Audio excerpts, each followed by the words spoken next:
at my t-shirt. It's a cat playing bass.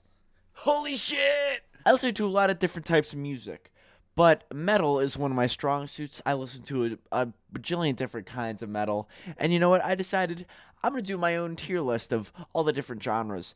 I know it's been done before. Jared Dines already did his own metal tier list, but you know what? Fuck. I mean, Jared Dines, more like Jared Poop. Here I have before me is a tier list of all the main genres that I know, all the main primary subgenres. Sorry if your subgenre of a subgenre is not here. I'm sorry that slamming, brutal, technical death ska core is not here. I know. Please do not unsubscribe. I need you guys to still watch. And we're going to rank all these genres based on three things. One, how financially successful are the average bands in every single genre, and how easy would it be to make money in this genre?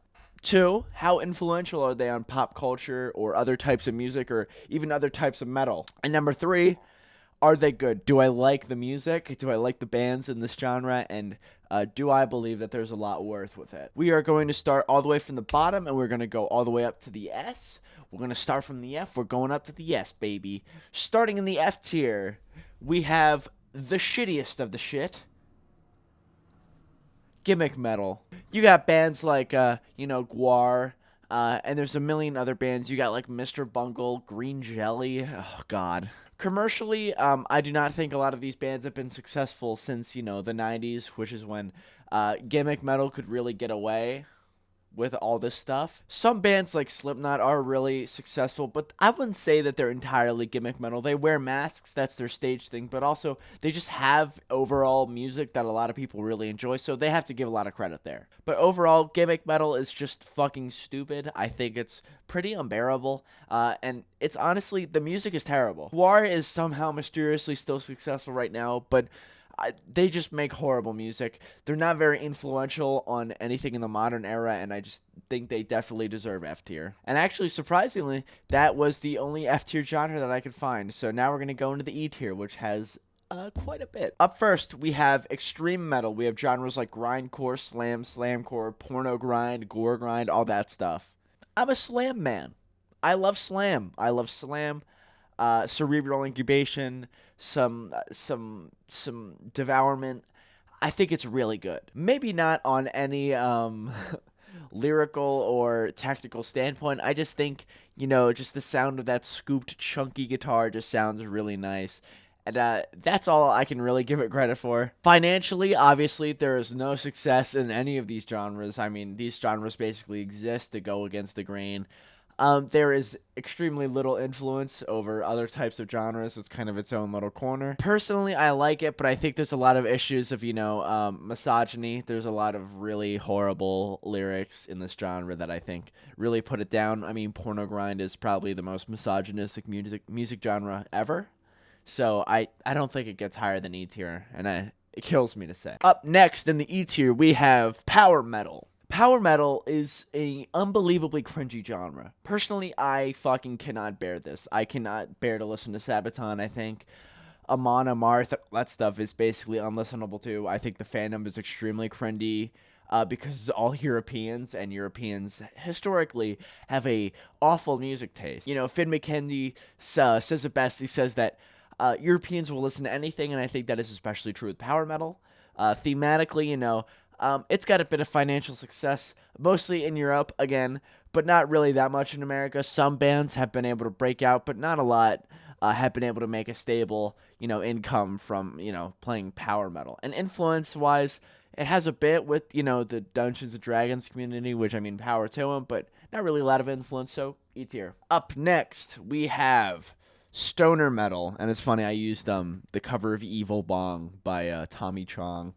I think it's a really funny movie. Now, I'm probably going to piss a lot of people off by putting it this low, but I'm going to say that financially, it has a bit of success.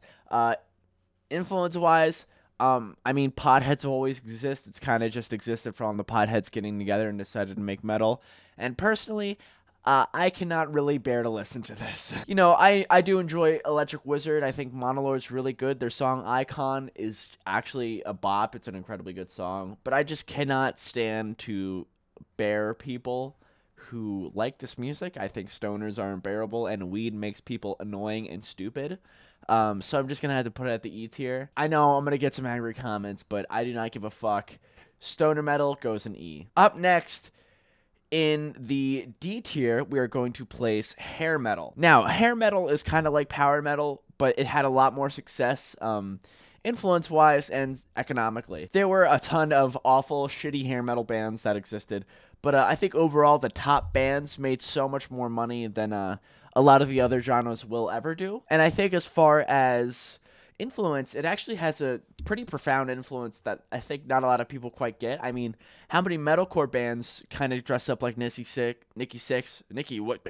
How many metalcore bands dressed all this super glamorously? I mean, some rappers are starting to do it. There's a lot of really weird drip that I think hair metal really inspired, so I think I'm going to put it in the D tier. This might be something that's different, but I'm going to put doom metal in D tier. I think that overall, I really do enjoy some doom. I think it also kind of suffers from the stoner metal sort of issue that a lot of people are annoying stoners, but besides the point. I think that the early Earth albums are untouchable. I think some of that drone stuff is really cool. I'm including drone with doom metal because I think they're very similar. Bands like Sunno, I don't like Sunno that much, but I like the more ambient, like, or just like busier stuff, and I think that's really good. Financially and influence-wise, it really does not have that much, but I think just my general enjoyment of the genre kind of puts it up all the way to D tier. Up next, in C tier, we're going to hurt some butts in this section because this is the mid-section. And in the mid-section, we're going to put Gent. Economically, there's actually a surprising bit of success that can be found in Gent. You have Tosin and Abasi, Animals as leaders. You got Polyphia. I'm counting them as Gent because most of their career they were a Gent band. Abasi Concept, a business is being formed from these bands who are making a bit of success. And I think overall, the amount of effort that you have to expend to be a Gent band or a Gent musician is actually really low. I mean, you get a guitar, you get an interface, you can download free plugins on the internet, and all of a sudden, boom, you could be a Gent band. I mean, there's a lot that you can create by not expending that much, and I think, economically it makes it really easy. But overall, the side effect of that is that it becomes really oversaturated. There are countless shitty, awful, boring Gent bands or Gent songs by solo musicians. And this is sort of mixed up with the genre that I'll get in later, that has a similar issue, but I think that it kind of puts it really low because there's not a ton of bands that I think are super good. I think Periphery is really well done. Animals as Leaders I can't really get behind, but I think it's pretty good music. Like, I can see why people like it, but I'm gonna have to bump it down to C. Up next, we are also gonna hurt a lot of butts with this one. Black metal is a C tier. Black metal fucking sucks. A lot of the big names in black metal are really bad.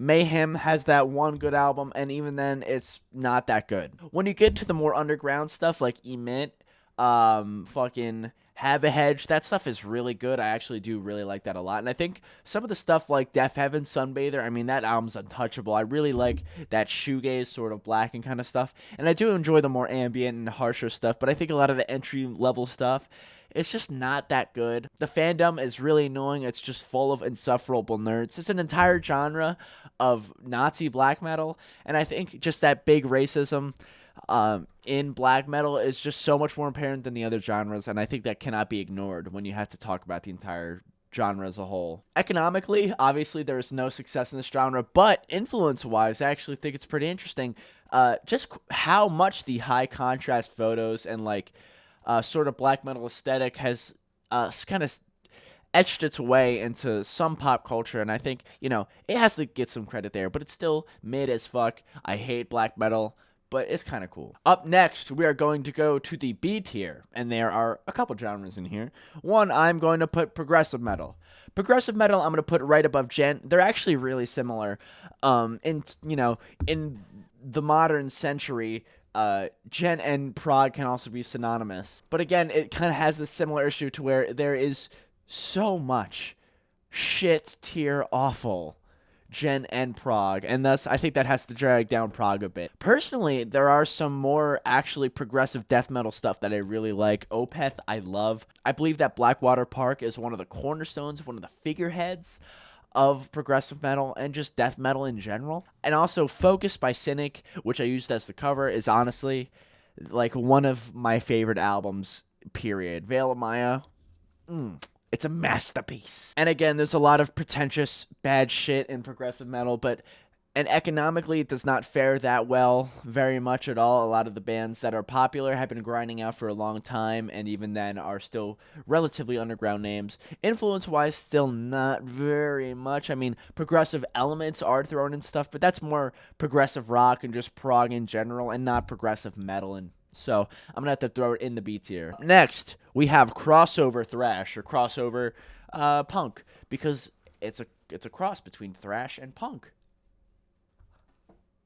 Oh my god. Now, as much as I would actually like this, I'd imagine that I would expect to enjoy this so much. I mean, it's a crossover of hardcore and thrash metal. I fucking love hardcore, and I fucking love thrash metal. Why would I not like both? Usually, the production for a lot of these old school records are unlistenable. Finn McKenzie hypes up Speak English or Die.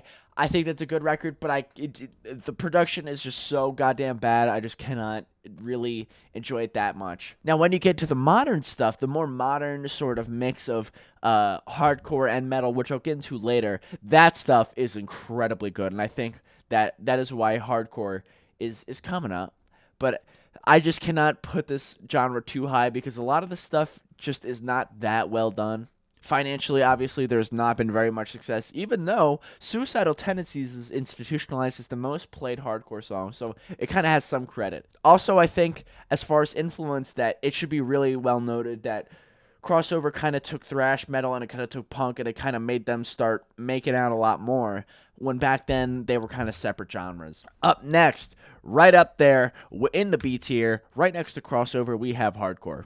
Hardcore can also be attested very similarly to crossover. A lot of the more modern stuff that takes a lot of metal elements is fucking untouchable. I think Drain is my favorite band right now, as of now. They're just so goddamn good, and they take a lot of that sort of classic metal, they mix it with the sleek modern production and that hardcore energy, and it's just, damn, it's unfucking touchable. And but in general, economically, hardcore has never been super successful. Influence-wise, it's had a ton of success. It's had a ton of influence in punk and in metal. There's been a ton of hardcore stuff that I think should not be ignored. But even then, I cannot rank it too high, because there's a lot of genres that just have fared so much better. So we're going to get into those. Up next in the A tier, this is going to be hard for me to do. Death metal is an A tier. I fucking love death metal. Cannibal Corpse, Morbid Angel, Death, Deicide, Cryptopsy. Oh god, there's so many. Deeds of Flesh, you name it. I love it. Now, death metal is brought down by the fact that there's just a million shitty death metal bands. I mean, there's so much bad death metal that it makes sifting through all this bad death metal to find the good metal. It makes it very hard. But when you find the good metal, you find the good death metal. Economically, there was a lot of success in the 90s, but I don't think that in the modern era, death metal has a huge place. Bands like Dean Lamb have brought tech death to a more prominent part of the internet, but I still think it's pretty underground and not super successful financially. Influence-wise, the death metal font has influenced so many other genres. And the death metal style in general, I mean, cargo shorts have existed. And I think there's a lot of good stuff about death metal, but I think some of the main issues just sort of bring it down a bit. So I do not think it is a perfect genre. Up next, similar to death metal, we have deathcore. Deathcore is obviously the mix of death metal and hardcore, and I think there's a lot to love. Again, I love me some good deathcore. Suicide Silence is one of my top bands in my Spotify.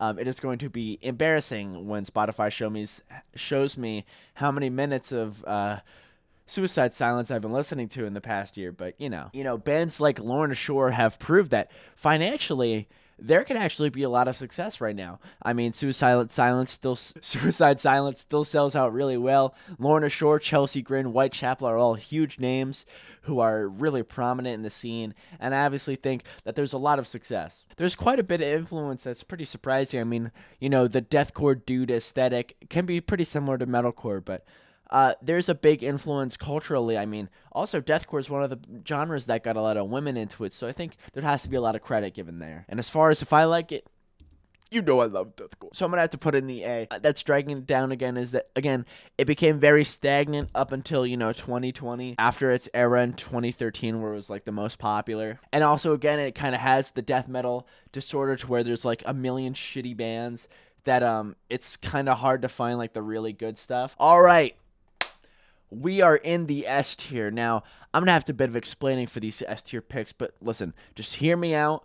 Understand where I'm coming from, and I promise that you and I will get along just fine. The first one I'm going to put here for a couple big reasons is thrash metal. Thrash metal is in the S tier because of, the big four. Obviously, thrash metal as of now is one of the most popular genres and has been one of the most popular genres since the 80s. It's been 40 years of thrash metal being one of the dominant genres, and I think that says a lot. Obviously, Metallica, Megadeth, Slayer, Anthrax, you got all the underground bands like Evil Dead. You got fucking so many more that I cannot name right now. But there's a ton of great bands in the thrash genre. And I think that its impact cannot be overstated. Influence-wise, it had such a big influence. I mean, the thrash look is so synonymous that even in other genres like punk and hardcore and all the other different types of metal, I mean, how many guys have that battle vest with the bullet vest and the fucking putrid smell? And you got so many big figureheads. You got Papa James Hetfield. You got David Mustard-Stain. You got Tom Araya. You got the singer of Anthrax. You got Scott Ian. That's the guitar player of Anthrax, the guy who's in like 14 million bands. This stuff's untouchable, honestly. There are, again, a ton of shitty thrash bands, but I think the big thrash bands just elevate the genre so high that it has to be an S. Up next, we have metalcore. Now, when you consider the financial success of metalcore, I mean, metalcore has just gotten so successful. I mean, Killswitch Engage, you got all those bands that just became so popular. Metalcore has just proven to be culturally and financially just a permanent name in metal. I mean, bands like bands. You have YouTubers like Jared Dines who are prominent metalcore dudes, and they sort of bring metalcore more into the limelight, and also it's just such an influential genre. I mean, the sort of distorted genty verse with the high architect sort of chorus, I mean, that's been around forever and it's very oversaturated, but it's still metalcore's fault, so we have to give it that credit. Do I like metalcore? I think there is some metalcore that I like. Some metalcore is kind of boring and played out, but I think just for the influence and success, my mild enjoyment of metalcore can be overshadowed by that. So, metalcore is in the S tier. And for the last but not least genre, we got heavy freaking metal, man. Dude, I'm a 60-year-old man. I got my white SG. Dude, I freaking love heavy metal. I'm a heavy metaler. And I like the heavy metal, like the Judas Priest and the My Chemical Romance. You got the typical heavy metal bands. You have like Polyphia, the typical heavy metal bands like Bring Me the Horizon and Fall Out Boy. The big heavy metal bands. I mean, obviously the financial impact so significant.